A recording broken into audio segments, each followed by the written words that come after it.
Hello, hello. Welcome to the reading of Gene Key number 10. Be naive. The city is being, gift is naturalness, shadow is self-obsession. The 10th city being divine laziness. When the differentiated self has manifested its highest expression in the world through the 10th gift, one final surprise lies in store. There is a sixth phase to the process of becoming yourself that brings an end to the whole notion of self-knowledge. In a sense, it is a return to the stage before you ask the fateful question, who am I? This sixth phase is the 10th city of being. When the 10th city dawns in a human being, then for that person, even evolution itself has ended. In the 10th city, the differentiated self spontaneously dissolves in a higher mirror of the third phase, in which the constructs of your search for self-knowledge ends. However, at this citic level, everything dissolves. Self, not self, mind, form, purpose, and meaning. The only word that even gives a hint of what the 10th city holds is the word being. In the expressions of the mystical traditions, this is sometimes known as the I am consciousness. Although the very use of the word I can be misleading, in the 10th city, there is no sense of I. There is only pure consciousness expressed as being. The 10th city is destined to be deeply misunderstood by all those who do not live in its embrace. Along with its programming partner, the 15th city of fluorescence, it inspires one of the great metaphysical paradoxes of all time. This paradox is well expressed through a phenomenon particular to Buddhism, that of A-R-H-A-T-S, arhats, A-R-H-A-T-S, and Bodhisattva's, B-O-D-H-I-S-A-T-T-V-A-S. The two externalized manifestations of the highest states of enlightenment or self-realization. Without getting weighted down in hefty Buddhism dogma, these two expressions of human perfection can be understood as representing being and becoming, respectively. The Arhat, A-R-H-A-T, is of the 10th city, representing pure being, a state in which evolution no longer exists or matters.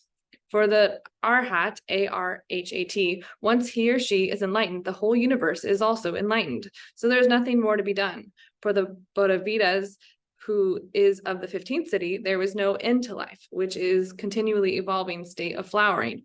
Thus, the Bodhisattva's takes a vow to deliberately hold back their enlightenment in favor of helping evolution complete itself in the form of guiding others toward the state of liberation. These two expressions of human perfection, the Arhat and Bodhisattva, have caused a great deal of confusion in mystical circles. The way of being is represented strongly by the traditions of Advaita Vedanta, A-D-V-A-I-T-A, V-E-D-A-N-T-A, one of India's oldest spiritual streams. Through the 10th city, a great lightness is born, and a great humor concerning life itself. To experience life through the 10th city is to see everything that normal human thinks of as important reduced to a game or illusion. To the Arhat, A-R-H-A-T, life is meaningless, time is an illusion, and therefore evolution itself is a game. Because this viewpoint is generally viewed by the unenlightened as selfish and threatening to their ongoing identification with evolution, the Arhat, A-R-H-A-T, has been mostly eschewed in favor of the Bodhisattva, B-O-D-H-I-S-A-T-T-V-A. Thus flow the politics of enlightenment. To those outside these states, they appear utterly contrary to one another, and to the being manifesting them, both poles are experienced together. The only difference, or the only differentiation, the only difference between them is the language that the person uses to describe his or her experience or revolution. The Arhat has nothing left to do in the world, whereas the Bodhisattva has a deeply focused mission to help others. The 10th city is truly a beautiful expression of consciousness coming through the human form. These are people whose awakening encompasses all existence. The intense focus on oneself that comes through the 10th gene key finally breaks its identification with form and experiences everything as self, with love as the fluid in which the multifarious aspects of self are floating. You can see how easily misconstrued the message of this 10th city can become, especially in today's world in which we human beings called which we human beings are called to participate more and more in our own evolution. The 10th city is a reminder that it is all a game, a Leela or a play in which even our loftiest ambitions are ultimately meaningless. Obviously, if everyone held this view, evolution itself would stop in its tracks, since the view represents the ending of evolution. The 10th city sees the beauty of the game of evolution and has no alternative but to undermine it. Being undermines everything. It does not allow identification with anything outside the wonder of the present moment. To the person who has entered the mystery of the 10th city, the two poles of being and becoming are one. It is their revelation to rest in the true nature of being, and at the same time bear witness to the effervescent flow of form becoming more and more complex through evolution. The outer destiny of each person is governed by the primary gene key that are genetically wired inside of them. Thus, it is the primary city that determines the language and style of a particular enlightened manifestation. It is perhaps understandable then, and also a little sad, that the 10th city has been judged so unfavorably by metaphysicians for some time now. The powers that be do not want people to sit idly by and dream away their lives in the divine laziness of being. Those quieter days of Arhats, ARHATS, have been suspended. The modern day view that holds favor is that of the evolutionist. Today, we are obsessed by evolution, by where it is taking us, and whether we can control our own directions as a species, or control our own direction as a species. At times of potential crisis, like the time we are moving through today, being is seen as doing nothing. If we are to survive the next few centuries, there are things we must do. To the one within the 10th city, there has never been anything to do because there is no one to do it. So why all the fuss about our future? Being is the nature of consciousness and form, and it has no agenda or direction. It simply is.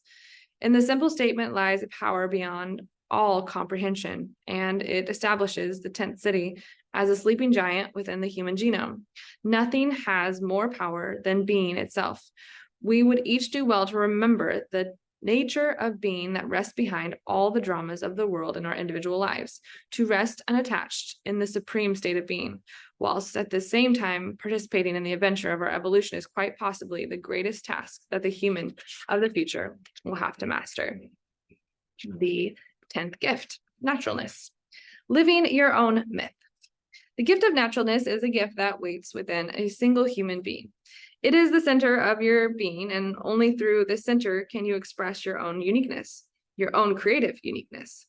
The life of every individual human being is a journey through the frequencies of this 10th gene key. To be natural means to be yourself. You are all trying to be who we are, and many of us have been conditioned to be other than who we are. It has been this way throughout our history, ever since we began to develop a complex neocortex. The moment the mind was equipped to reflect on itself, the primal question, who am I, was born. Prior to this question, human beings did live in the state of naturalness, and only in the sense that they were more a part of the animal kingdom and had not yet fully developed into Homo sapiens. Even so, it is still interesting how much we can learn about this 10th gift through the animal kingdom, whose normal state is naturalness.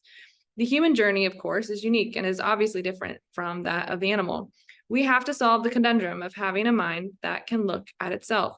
The primal question, who am I, has to be answered before the gift of naturalness can once again be realized. There are so many paradoxes in this 10th gift, the main one being that you cannot be who you are as long as you think you are someone, and you still have to set off and search for this someone in order to realize that they do not exist. There is much tension inherent in this simple little question, who am I? And it is the releasing of this tension around your identity that is the essence of the 10th gift. The 10th gift of naturalness can dawn only when self-obsession exhausts itself. The great revelation that comes from the journey into your own unique nature is that you cannot be defined by any kind of label. Once you understand that you are neither your name, nor your actions, feelings, thoughts, or beliefs, you realize that human nature is something far greater and wider than you ever expected. At the gift level of frequency, there is a huge release of energy through your being and out into your life as all attempts at defining who you are begin to subside. The usual manifestation of this energy is an intense creativity coupled with a new sense of playfulness. You lose your sense of identity and simultaneously begin to feel centered in a wider context. The gift of naturalness cannot be practiced, copied, or systematized. It can only emerge through a rising sense of inner freedom and spaciousness. This sense of increase, ease, and relaxedness is your life tends to follow an age-old archetype sequence that appears to be universal. As we've seen, this process, which Jung called individualization, begins with a question, who am I? This question, which may also appear in different guises, such as why am I here or why am I doing this, kickstarts a process of inner questioning about the purpose and meaning of your life. The second phase of becoming natural tends to be a deep inner questioning and questing in which you isolate yourself in some sense from your previous responsibilities and give time and space to understanding your own nature more. For most people, this phase lasts a long time, and it also the phase during which most people become stuck in the lower frequency of self-obsession, falling in love with the endless quest of self-knowledge. At a certain point, however, this phase gives way to a natural collapse and subsequent letting go of all searching, as you realize the futility of trying to find something that is clearly indefinable. This realization marks a huge transition point in your life and represents the release of your self-obsession. It can also be a very challenging time as you let go of all the constructs and techniques with which you may have identified and from which you derive security. Fortunately, this third phase Fortunately, this first phase swiftly becomes consolidated and integrated into your being, and you enter a new dimension in which you become more and more deeply relaxed. This fourth phase is something like a rebirth as you externalize what is truly inside of you for the first time in your life. It is a time of deep joyfulness and purpose, and it is only as you find this sense of relaxedness that you begin once again to feel truly natural. The fifth and final phase of the process of becoming yourself manifests as the flowering of your individual differentiated self. This is when you hit the peak of your own mythology and bring something entirely new into the world based on the high principle that has always lain latent within you. This final flowering of your inner being manifests as a challenge to the current norm. Since your true nature is always found at the cutting edge of evolution, the idea, whatever it may be, represents the true beauty within the individual finding expression in the world. Throughout this work, there has been reference to the hidden chemical pathways within our DNA. These genetic networks, known as the 21 codon rings, and they contain many mysteries. The 10th gene key belongs to the chemical family known as the Ring of Humanity, which includes 10, 17, 21, 25, 38, and 51. As one of the most complex codon groups, this chemical family holds the keys to the great mythic storylines from all cultures. These 6 gene keys encapsulates all the mythical elements of what it means to be human. Wounded from the onset, 25. You must do battle with your shadows, 38. Overcome the limitations of your mind, 17. Surrender your need to control life, 21. And find your true self, 10, before you can awaken, 51. You can see from this very profound grouping how deeply bonded we humans are by the same basic dramas. There is a great beauty to be discovered here. And when you find it, you will finally realize that naturalness is the simplest thing of all. It is simply there inside of you the moment you decide to stop arguing with life. The 10th shadow, self-obsession, the mazy pathways of the self. As one of the keystones of human individuality, the 10th gene key and its frequency bands point towards one of the deepest of all human issues, the notion of self-love. This intangible force within the human beings begins life here in the 10th shadow, where it brings continual focus on your own immediate environment, which is your body. This is one of the most primitive of all aspects and archetypes within the human genome. At its shadow frequency, it tightens all your life force and forces it inward, which in the long run makes it one of the most mystical of the 64 shadows. It is here that the individual journey towards awakening and transcendence truly begins. However, this genetic centrifugal force excludes other beings from the immediate concern and attention. In early hominoids, this 10th shadow ensured individual survival since it put safety of its own vehicle before anything else. In humanity, to see a person give his or her life for another or for a higher cause is to see the 10th shadow transcended, as its prime purpose is to put oneself first. In our modern world, the 10th shadow still governs us on a collective level, even though it is showing signs of awakening today. The emphasis of the 10th shadow is on the individual, which can be both a blessing and a curse. Individual differentiation is the cornerstone of evolution itself. If we humans do not discover our own identity and uniqueness, we cannot transcend it and move our society to a higher level. The blessing is that the more different we each allow ourselves to be, the more we operate as unity. This is one of the most beautiful of all paradoxes, that only through our own diversity can we arrive at our unity. And there are forces that tug against evolution, and these forces coming from within keep us from experiencing our true uniqueness. The programming partner of the shadow is the 15th shadow of dullness. And since this 15th shadow conceals a fear of being different, it shuts you down at a collective level. The 15th shadow makes us into lemmings that follow the crowd, thus allowing our uniqueness to be overridden. Just as the 15th shadow puts your attention on everything but your own uniqueness, the 10th shadow does the opposite. It makes you obsessed with your own uniqueness and how to find it and follow it. Thus, in the world today, we can see two main types of people, those who follow the crowd and those who try to escape the crowd at all costs. The 10th shadow does not and cannot consider anyone outside of oneself. Through this shadow, you become so self-obsessed that you no longer see or hear the feelings of those around you. This makes you very difficult for other people to relate to you. Even though you may feel that you can relate to them, even though you may have, I'm going to say this again, this makes it very difficult for other people to relate to you, even though you may feel that you can relate to them. Even though you may have many relationships, the truth is that you really don't have enough space within your psyche for the concept of others. Everything and everyone is viewed through your subjective projection field, and this loss of objectivity can lead to only one result. It creates havoc in all your relationships. Through the lens of the 10th shadow, all you see when you look at others is people you would like to change. Thus, you find it extremely difficult to accept anyone else for their uniqueness. In psychology and psychiatry, such self-obsession is known as narcissism, and in moderation, it is considered to be an essential component of a healthy psyche. However, the shadow frequency, such narcissism, like the legend is derived from, keeps human beings endlessly trapped in their own reflection. Ironically, the more of an expert you become in the subject of the lower self, the further away you travel from your higher self. This self-obsession of the 10th shadow is driven by fear, and it is very specific unconscious fear. It is the fear of losing your identity. As one of the deepest of all human fears, this fear forces you into patterns of trying to find out who you are in order that you might find some kind of permanent definition in life. This quest for your true identity is the greatest quest there is. It is the ageless journey of self-knowledge, epitomized in the famous axiom cut into the stone above the door of the oracle in Delphi: know thyself. However, at the low frequency of the shadow level, this quest for self-knowledge becomes an obsession that actually keeps you from defining who or what you are.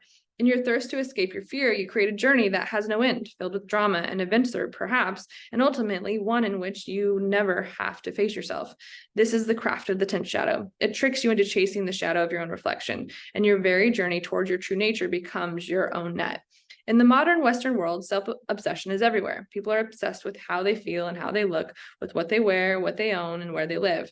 As long as you are looking at yourself, you cannot see around you. And there is the rub. Until you come to recognize your own self-obsession, you cannot transcend it, which is why it is a necessary evil. All inner journeys begin with this self-obsession, and it can truly become an endless labyrinth. Even when self-obsession takes the form of a spiritual search, it can become a trap. In fact, in many ways, the spiritual search for truth that is gripping so many individuals in our Western world today is the greatest self-obsession of all. The path itself easily becomes an addiction that keeps you from truly being yourself. The more you look for your own identity, the more ephemeral it becomes. All circular paths do eventually arrive at a breakthrough. Those who tread the path of self-knowledge, the ancient Chinese name for this 10th hexagram, and the I Ching is treading, will eventually escape the treadmill once they realize that what they are seeking cannot be found. This is a spontaneous revelation that can only occur when you have been well and truly lost in the maze pathways of the self. No one can say how long it will take for such a revelation to dawn, since it differs from individual to individual, and it cannot be faked. The true revelation that comes from the 10th shadow leads inevitably to the creative explosion that emerges through the 10th gift of naturalness. The repressive nature is self-denying. The introverted nature of the shadow of self-obsession is to deny oneself altogether. This kind of reversal of the energy of self-obsession becomes entirely centrifugal and focuses on everything and anything but oneself. These are people whose lives are lived for others and through others. However, such martyrdom does not have a positive spin and cannot serve evolution. These lives are made up entirely of compromise in which those who deny themselves become like zombies for the collective. Although this kind of language may sound shocking, a huge majority of the world population is like this, with no real self-love and no true center or heart within themselves. These people are the prime targets for the great world religions. Their self-denial does not allow them to recognize the divine within themselves, finding it far easier to project such an authority outside of them. The reactive nature is narcissism. When the self-obsessive force is externalized through the reactive nature, it truly becomes narcissistic in the sense that it excludes all others. Just as the repressive nature denies its own existence, the reactive denies the existence of others. These are people whose lives are based entirely around themselves.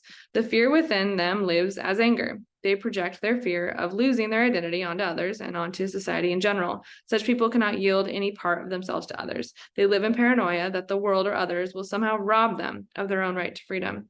The reactive nature finds relationships the hardest of all, since they are essentially locked in a love affair with themselves, but not the true self.